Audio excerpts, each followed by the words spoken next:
learners! This is the first episode in the series of English Conversation with an English teacher. In these episodes, you will get to know about the English teachers, their journey, and their best methods to learn English. These conversations will also help you improve your English listening and speaking skills.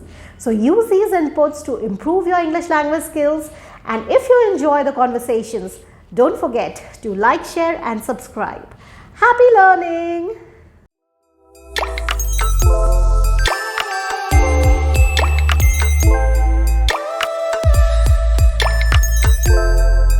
My own home. I'm taking online classes without any hustle bustle and with that calm mind because I'm handling my job, my kids, my family, everything at once. So this is quite a fulfilling job, I must say. So that is why I took it up. Okay, that's wonderful to hear. So basically, what I understand is that it's the main word, which you primarily mention is fulfillment. And I guess every teacher will be able to resonate with this.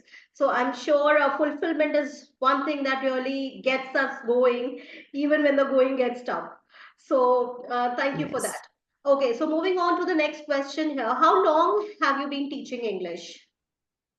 I've been teaching for around 4 months now.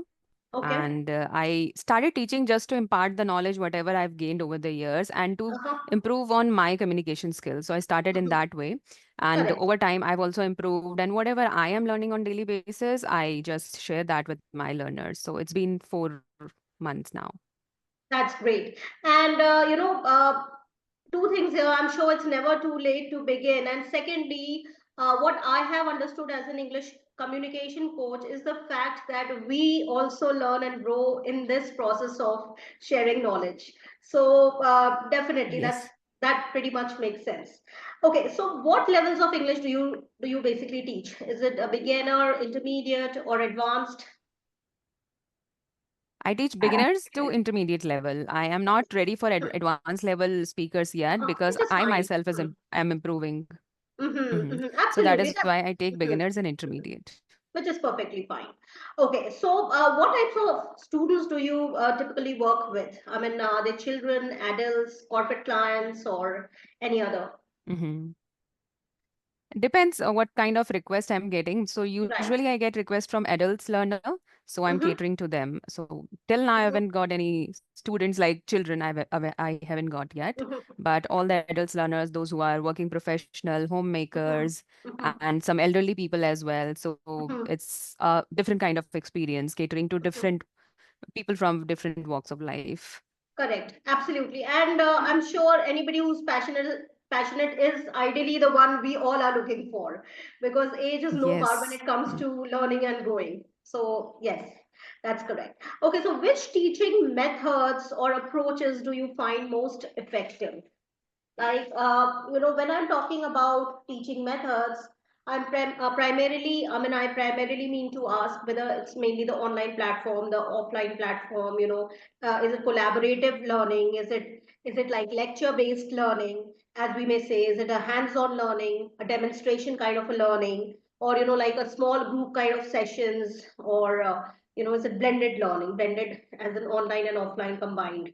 So, or any Mhm. other, like which is the training method which you prefer primarily? I would always prefer offline, but it's just that I'm Okay. providing online classes because this is something that I can do. But I would always prefer to go for offline classes only because there you can have real time interaction with people and then you can face people in front of you because Mhm. video Mhm. interaction is different and facing real people in real life is completely Absolutely. different thing. So Absolutely. you have to gain that courage to face people and that you can have in that offline setting only. Mm-hmm. So Mm-hmm. offline always over online. And if I talk about my approach of teaching, so I would always go for practical approaches. Mm-hmm. Whatever I have experienced in my journey, I try to teach them in that particular way. And every journey is different, I must say. So Mm-hmm. I always encourage them to do self learning, to do that Mm-hmm. self research. They should not only rely upon what their Mm-hmm. tutors are teaching them, Mm-hmm. but they need to do their self research because it happens that when we look for one particular vocabulary, we get Mm-hmm. to know 10 more things in that particular Absolutely. process. Absolutely. So Absolutely. always self learning. So it's So just that we basically are practical. mentoring them, guiding them. Yeah. So Yes. basically, a practical approach is what you believe in. So sharing by experience. And this is something where we resonate as well, because even I totally believe in this concept of sharing our experience with the students. And even my programs are pretty much based on my practical learning experiences. And I think that really helps, especially when we are delivering the content, because we know it in and out, being part of it. Mm-hmm. Right. So Right, having absolutely. grown in that journey. So yes, Mm-hmm. thank you for that. Okay, so moving on to the next one, what are the most common challenges you face in teaching English? Challenges, actually, I don't take challenges as challenges much. I always look for solutions. So no Okay. such challenges I have faced in my life, but there are few common things, few common struggle that people come Mhm, with that they feel underconfident, or mhm, they feel hesitant to talk, or they mhm, are not very exposed to speaking. So these are few mhm. common challenges that people have in their life, and we are ready for that because these are common. So that is why we are all prepared to give them solutions, right? So Okay. there is So, nothing new in that mhm. journey. So any challenges that you have particularly experienced from the teaching perspective per se, like Mm-hmm. when like we are into a blended module as well, wherein we cater to online and offline students both. Like if I talk about Mm-hmm. online technology is one major challenge, while it's also an opportunity for us to connect with multiple people and multiple students across the globe, yet this is one thing which is just not in our hands. It can, I mean, the internet can just go berserk. We have technical issues, challenges all the time. I mean, no matter how well you upgrade Yes, your yes. systems and processes. So like when it comes to the online Mm-hmm. system, primarily this is one challenge Mm-hmm. we really face when it comes to Mm-hmm. online I think teaching. that yes, that both the parties can understand that these are the challenges that are inevitable and unavoidable. So we both Yeah, can understand students and teacher. So correct, yes, we can go with it, right? correct. Understand And and then postpone classes or yeah, correct. And any specific challenges you face in your, or you experience in your while delivering in your offline platforms? I am not teaching offline. I'm teaching only online. So as of for Okay, now, I haven't faced any challenges because okay. I have good Wi-Fi connection, and then I take my classes at night. So I'm Hmm. free at that time. I just complete all my house chores by 9 o'clock, and then I take classes. So no challenges as such till now. That's great to know. So, are you catering to the Indian students, or Indian students only, or you're catering to overseas students as well? Well, I am open to everyone, but till now I've got requests from Indian students only. Indian So I students have a only. YouTube channel. From there, Hmm. people approach me. And what's the name of your channel? It's Sunita's English Adventure. All right. So lovely name, as adventurous as it sounds. I'm sure people would look forward, and the listeners who will be eventually listening to this interview would love to learn more from your channel. So thank you for that. Okay. Talking about the curriculum and resources, Sunita, what materials or Mhm. resources do you commonly use in your lessons?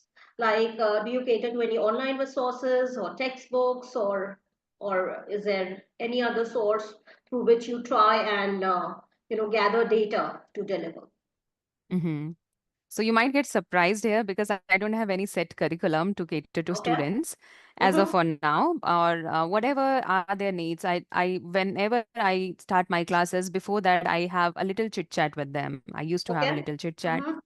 and there I understand their requirement. What are they looking for, in my classes? So accordingly, I cater to them. I mostly go for speaking activities. So I try to engage them in a Mm-hmm. very interesting talks, like engaging topics or something that is trending, right? The Mm-hmm. burning topics. So we talk on Absolutely. that, and then there are role plays and Mm-hmm. debates and speaking act picture description, all Mm-hmm. that. So these activities are very common. That is there in every spoken English classes.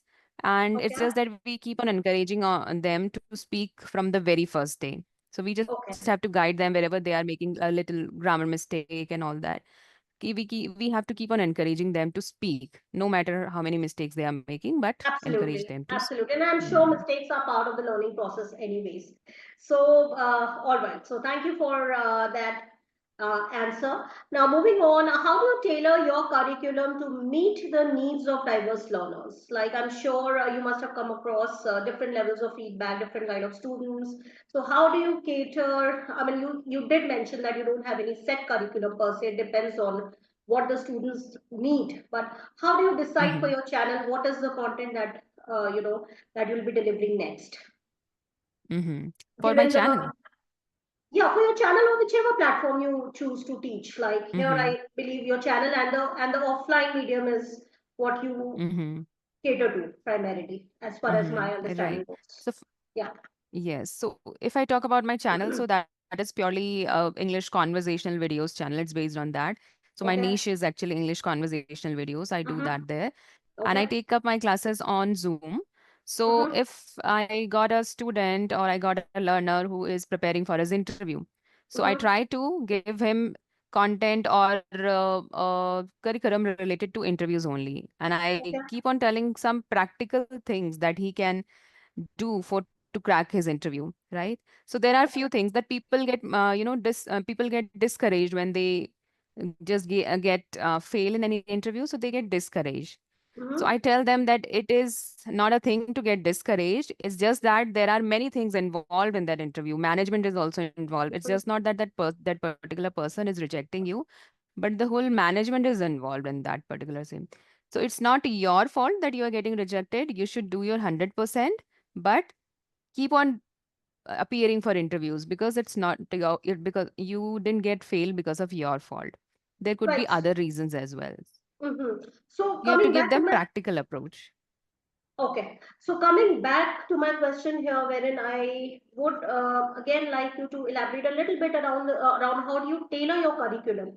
So, as far as I understood, so for someone whose confidence level is down, probably you would try to make something around the confidence tips, or you would probably you may get an insight around the fact that the person is low on confidence, and there's something you have to do about it by maybe getting some Right. inputs for that learner around confidence Hmm. building. Am I right? Because I believe learning is something that will happen during the whole life. It is a lifelong process, Correct. right? So you can Absolutely. keep on Absolutely. learning. But confidence is something that you have to develop. So I Yeah, you help have to them. develop. Okay, In, so you help them do Mhm. that. So basically, it depends on what kind of students approach you with what kind of problems they approach you related to English Mhm. communication, and accordingly you take a call around and develop your content around it. Am I right? Yes, yes, you're right. Okay, so now moving on to the next question here, Sunita. Which language skills do you emphasize the most in your teaching and why? So, is it speaking, listening, reading, or writing?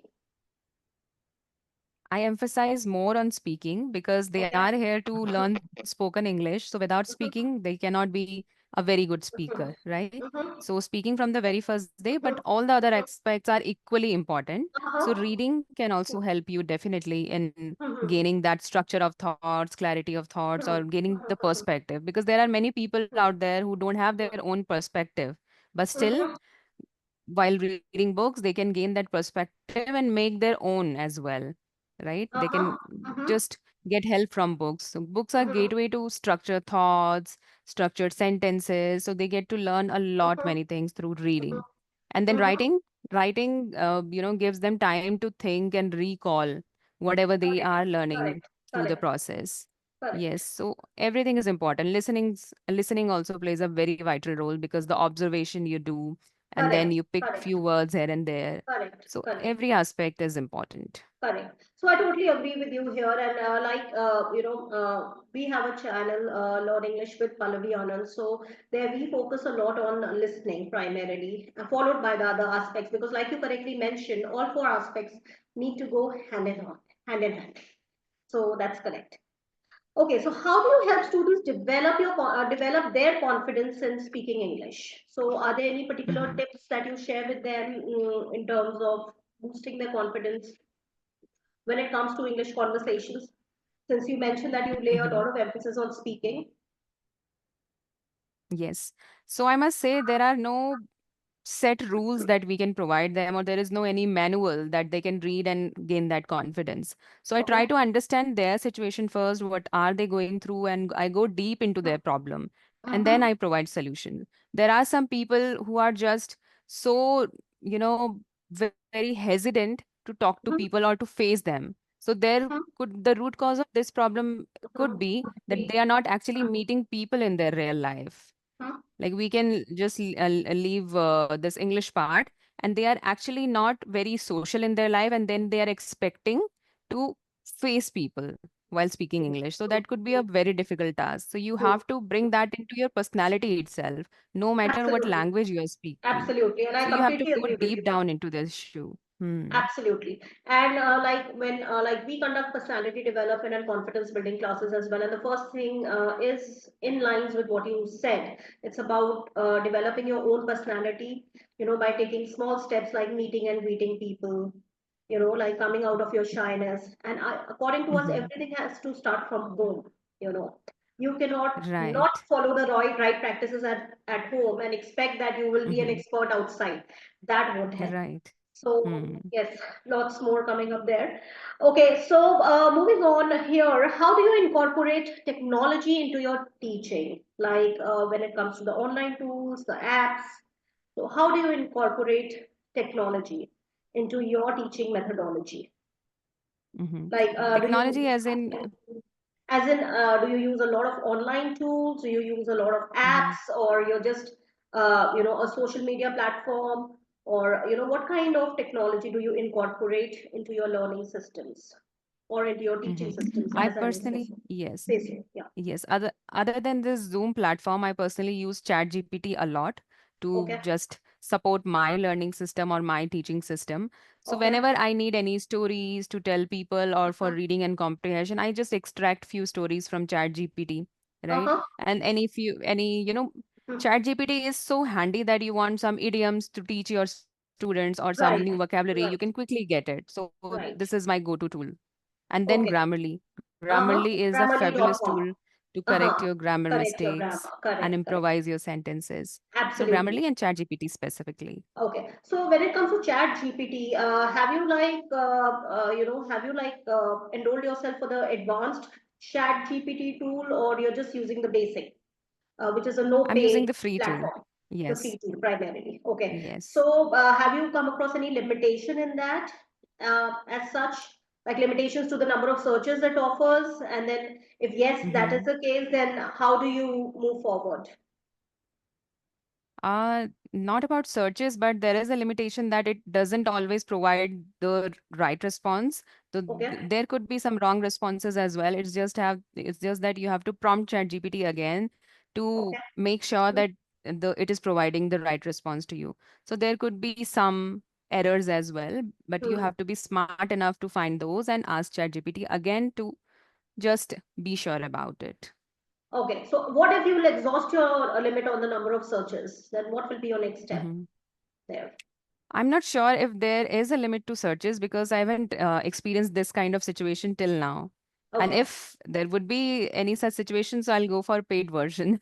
okay, makes sense. Absolutely. Yes, Yes, because the I'm reason I, this is yeah, my good resort for my online classes. So absolutely, yes. absolutely, and that's always good to go with the flow, and so that at least we are not left behind when it comes to technology. We have to go hand in hand. Yes, that is correct. Makes sense. But yes, let me tell you, it does have a limit on the number of searches, especially in the free version. Oh, okay.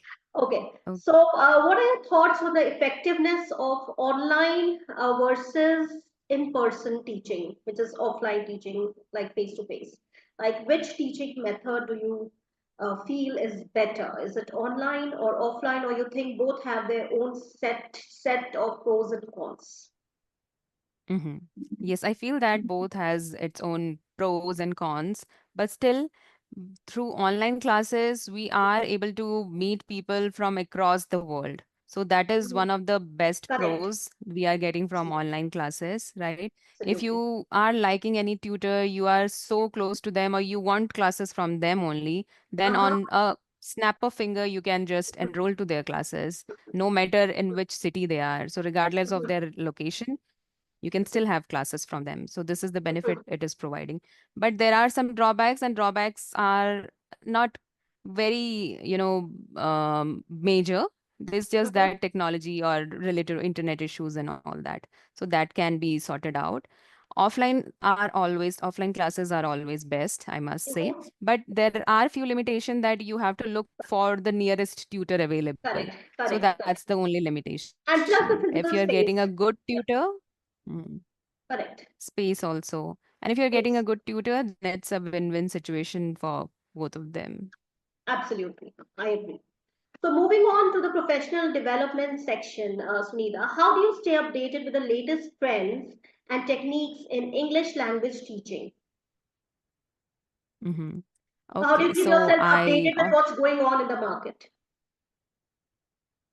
what's going on in the market. So I'm actually at basic level now, I believe. So I am trying to improvise myself in terms of vocabulary.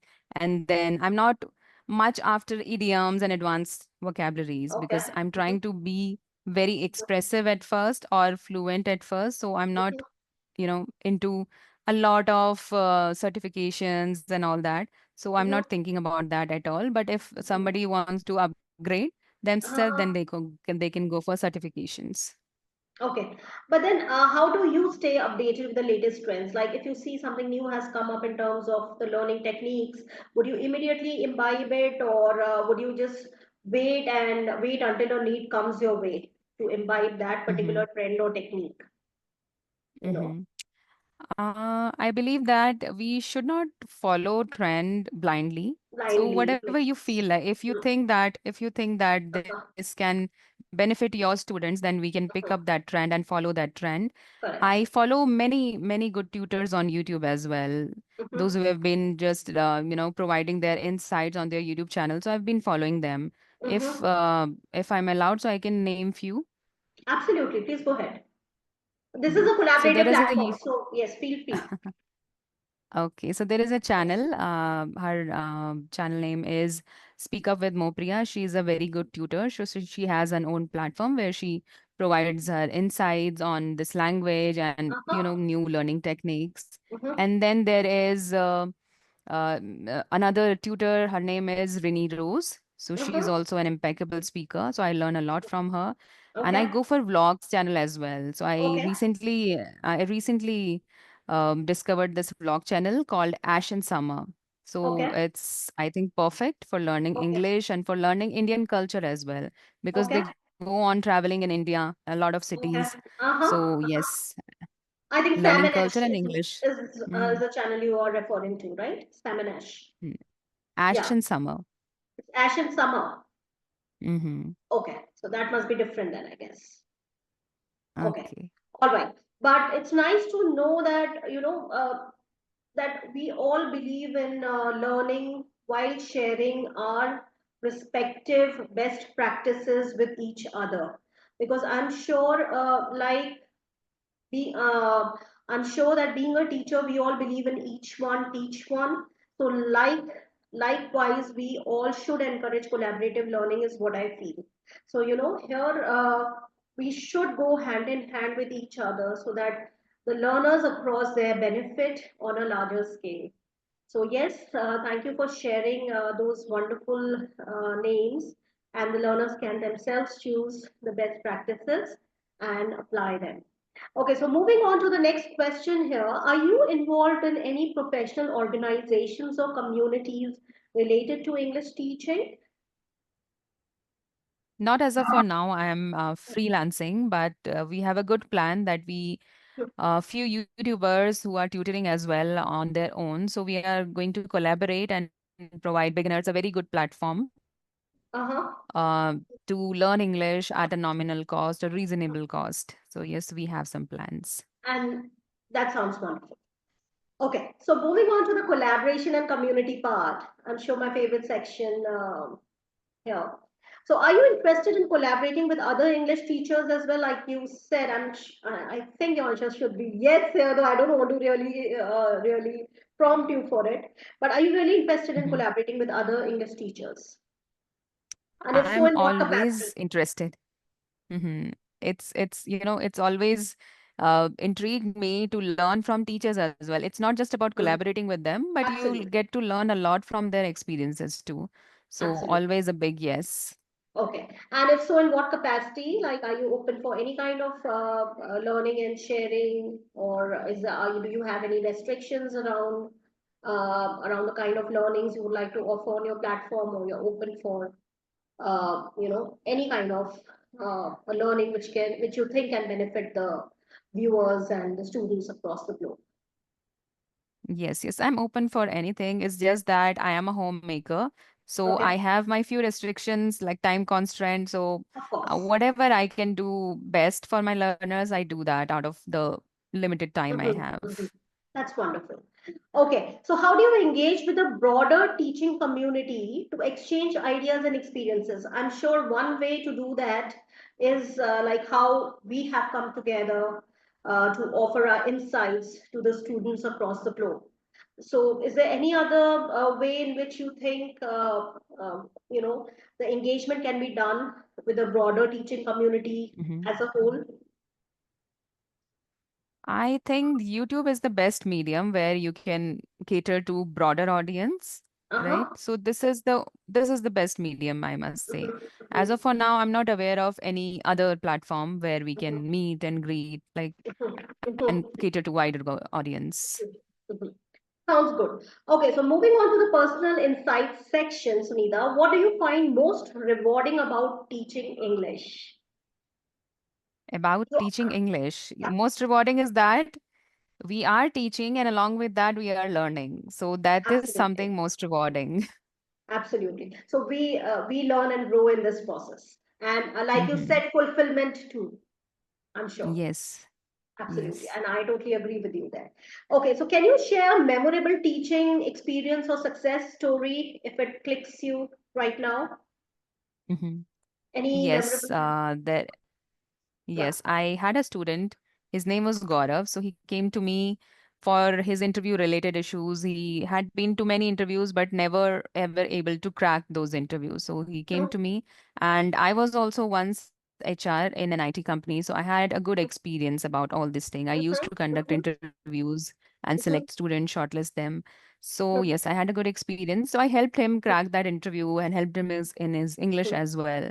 So mhm, he is so grateful to me that he keeps on messaging me almost every other day that because of you, I am here at a very good job, getting decent salary. So that gratitude made me feel very content. And the thing that we are doing, I feel very, content of this, that I'm doing the good thing, the great thing for people. So uh-huh. yes, that's the most rewarding. And this is something that I'll never forget.